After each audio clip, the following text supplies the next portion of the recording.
In this segment, we're going to talk about the Tools Options menu, and that's found under the Tools drop-down menu where it says Options.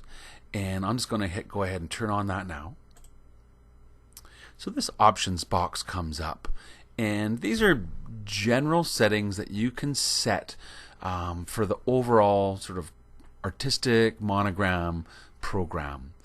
And so, I guess, for example, under the General tab, you could set things like the language, the number of undo levels, that's the number of times that you can hit undo, the sort of default measurement system, and the number of automatic backup steps.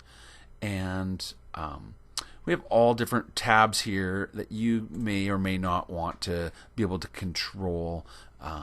Certainly not all the things I've fully explored. But if you needed to, they're here. So, you know, when you connect to your software to your computer, depending on the size of your monitor, this is a way that you can get it to auto-detect your monitor or tell it the size of the monitor. And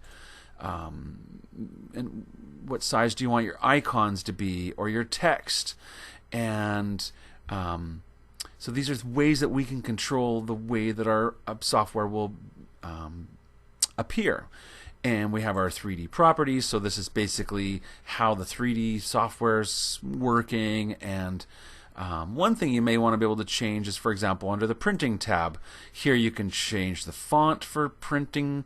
You can change the size, sort of the default size for your printing text, the dots per inch for your printing, how much resolution goes into it. And, for example, here it says the company name, print out by Creative Drawings. Well, if I change this to be by Trevor, and say OK, and then try a file and print, then I would expect now that it says by Trevor in my print setup versus, and why don't we just go to a single page, and you can see by Trevor. So that's an example of how you can use the Tools Options menu to go in and change things. So here you've got your default colors. So when you have a selection rectangle on a light background, it'll by default be selected as purple.